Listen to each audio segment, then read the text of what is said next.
মাছ ভাজা খেতে অনেক মজা। ইলিশ মাছ আমার অনেক প্রিয়। ইলিশ মাছের যে কোনো তরকারি দিয়ে রান্না আমার কাছে খুবই ভালো লাগে।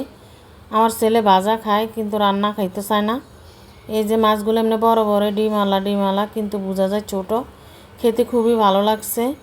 আসসালামু আলাইকুম, সবাই কেমন আছেন? আশা করি ভালো আছেন। আলহামদুলিল্লাহ, আমরাও ভালো আছি। সবাই লাইক কমেন্ট শেয়ার করবেন আর ফলো দিয়ে পাশে থাকবেন।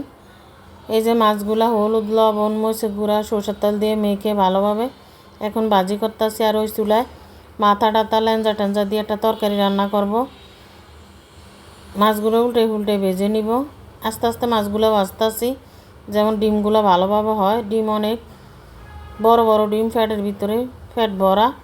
এই যে একটা তরকারি রান্না করতেছি। আজকে নতুন একটা তরকারি আনছি, সিম। বর্ষার সিজনে সিমের অনেক দাম, 300 টাকা কেজি। আমি 100 টাকা আনছি।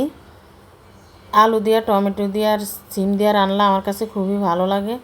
মাছের লগে টমেটো দিয়েছি, এখন সিম আর আলু দিব। ধুয়ে পরিষ্কার করে নিছি, এখন দিয়ে দিব। এই সিজনে সিমও ভালো লাগে, খারাপ লাগে না। ইলিশ মাছ দিয়ে রান্না করছি তো খেতে খুবই ভালো লাগছে আমার কাছে। এই তরকারিটার ভিডিওটা করি নেই, কাজ ছিল। আর এই যে মাছটা ভাজা হয়ে গেছে, এখন পেঁয়াজ আর কাঁচামরিচ ভেজে নিব। আমি পেঁয়াজ ভাজলে অনেকগুলো কাঁচামরিচ দিই। আমার কাছে একটু জাল জাল হলে খুবই ভালো লাগে খেতে। এই দেখেন,